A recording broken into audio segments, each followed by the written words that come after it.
I survived a mass shooting at a movie theater because my husband was willing to sacrifice his life to save mine. Many years ago, my newlywed husband and I went to go see the new Batman movie. No more than 20 minutes into the movie, a loud bang erupted from the left side of the theater. I sort of screamed a little because it startled me. A strange smell started to fill the auditorium. It was like the smell of a firework, so I thought it was a cherry bomb or something similar. Then, down near the right side of the movie screen, the dark silhouette of a person caught my attention. They were just a black frame against the bright movie screen. A series of flashing lights was coming from this person. I was completely frozen, unable to move and really unable to think at all. My husband Brock caught on immediately to what was happening and he grabbed me. He pulled me to the ground and lay on top of me, shielding me with his own body. At this point time and sound returned to me. I could hear the sound of multiple gunshots now ringing out across the theater. People were screaming. The movie was still playing on top of it all, creating a chaotic explosion of sound. I realized the flashing lights I had seen were bullets flying out of a gun barrel. An instant sensation of adrenaline flooded my body. There was absolutely nothing I could do except lay there and hope to God that the bullets I heard ripping through seats and walls wouldn't go through me, too. At one point shrapnel hit my head, cutting off a good chunk of my hair, and as I reached for the spot to make sure it wasn't bleeding, hot pieces of metal fell into my hand. I was lying face up, so I could see everything that was happening. The lights from a still playing movie danced across the ceiling and walls. My friends who I came with were on the floor with me. Our unfinished bucket of popcorn was spilled all across the floor. My friend Leo had his legs sticking out into the aisle because there wasn't enough room for him to hide completely behind the seats. At some point my other friend Samantha's water bottle, which had been in the cup holder between our seats, exploded. Water splashed all over my face. The smell of gun smoke was overwhelming. Riot-grade tear gas made me cry and caused me to cough uncontrollably. There was another smell, too, the horrible metallic smell of blood that I'll never forget. I remember my lower body feeling wet all of a sudden. For some reason I thought this came from the leaking water bottle, but I soon realized this wasn't the case. All of a sudden things went strangely quiet.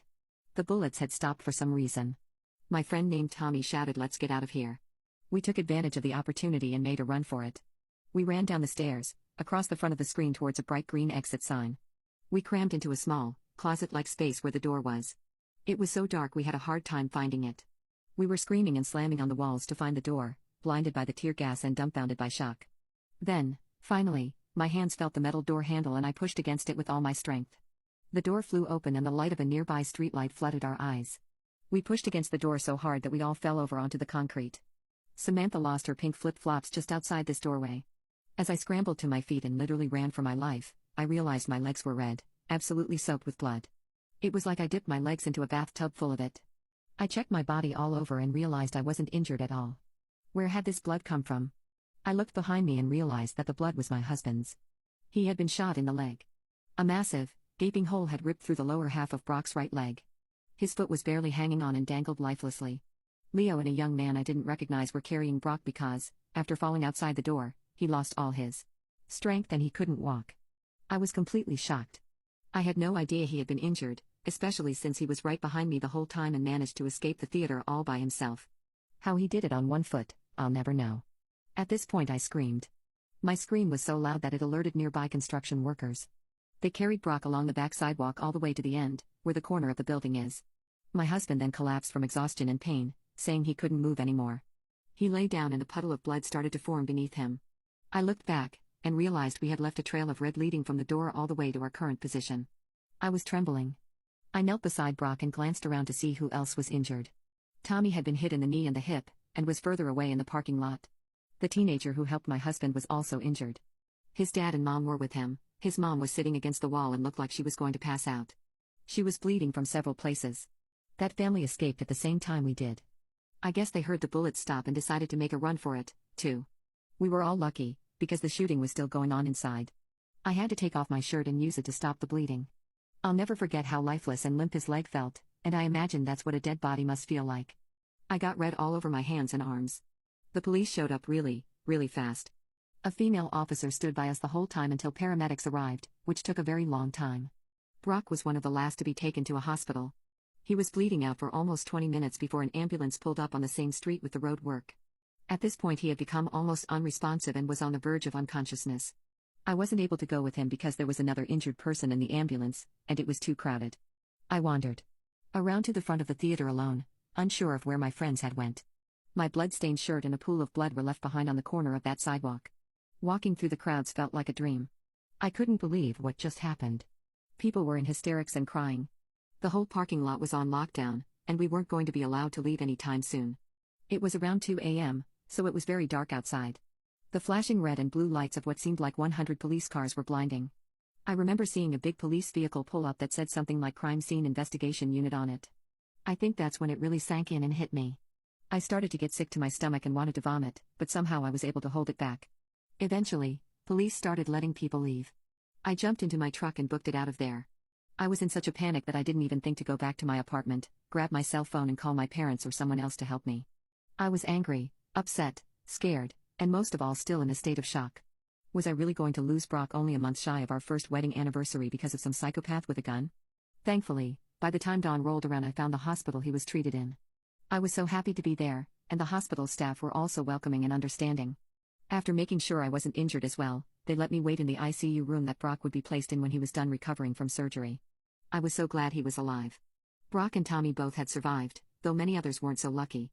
I found out the following day that 12 people were unalived in the shooting and over 70 were injured. The little 5-year-old blonde girl with Down syndrome sitting in my row did not survive. She died in the theater no more than a few feet from us. She had been hit multiple times. A heartbroken police officer, who cried during his court testimony, tried unsuccessfully to save her by carrying her out of the theater and having her sent to a hospital. I walked in on my psychopath boyfriend abusing our dog, so I called my dad, an ex-Navy SEAL dog lover, to come help me out. My boyfriend and I have been together for 2 years, and even tough he can be really sweet at times. He has a serious problem with anger issues and being violent. Whilst he doesn't lay hands on me, he has punched the wall directly next to me and put in a hole in it when he was very mad. His anger is also always triggered by minuscule things. If his food isn't done exactly right, he gets angry. If he comes back from the barber and the barber has not done a perfect job, he will get angry. About a month ago I remember raging so hard at a video game he threw the controller at our TV and completely smashed it. Whenever he does get angry, I try to stay out of his way and give him space to unleash that anger. I learned that I should do this the hard way when 6 months or so ago when we first moved and I tried to get in his way when he was angry to get him to calm down. We were stuck in traffic for a while and he spent the majority of the time beeping at cars and flipping other drivers off, as if that would somehow make the traffic move. I told him to cut it out and to calm down, and he proceeded to backhand me. It wasn't a hard backhand, but the fact he did it left me in a great deal of shock for the rest of the day. He did apologize when he calmed down, however. I would not say I'm scared of him, but I am worried for our safety when he gets angry. He gets angry on a small level daily, and has serious anger episodes once every few days. It was during one of these anger episodes that he showed me what kind of heartless monster he really was. So about 3 months ago we got a little Jack Russell puppy, and we have been raising it. Rather, I have been raising him because my boyfriend hates animals and has made this very clear numerous times in the past. The only reason we were able to get the dog is because I promised to take care of it and told me it could be my birthday present and he wouldn't have to go give me anything else. He finally gave in and told me he'll get the little mutt. So, this Jack Russell of ours is quite rowdy and unhinged. He is the most energetic ball of cuteness I have ever met, often licking your face, biting your sock, biting furniture, and he gets the zoomies multiple times per day. He really was a bundle of joy, but it was sadly very clear my boyfriend really did not like the dog. I never saw him abuse our dog before physically, but I did see him get angry at it, and whenever he did I tried to de-escalate the situation as calmly as possible. I remember the first time my boyfriend got angry at my dog. The puppy decided to wake my boyfriend up by licking him, and he did this about an hour earlier than my boyfriend usually wakes up. I remember hearing screaming from upstairs, and I went up to find my dog sitting in the corner looking scared as my boyfriend had just punched a hole in the wall. I stayed out of his way for the rest of the day. Well, yesterday I came home to thumping noises upstairs. Thinking my boyfriend was simply angry again, I went to investigate, and once I entered the bedroom I froze in horror. I saw my Jack Russell on the floor, laying there motionless, and my boyfriend booting the life out of it. I screamed stop and rushed to put myself between my boyfriend and the dog, and caught a kick to the stomach in the process. My boyfriend yelled that this is what the little poop gets for destroying his 2 favorite pairs of socks. I checked on my dog and thankfully he was still breathing, and I drove him to the vet to get him checked out immediately. He had 4 broken ribs and a concussion.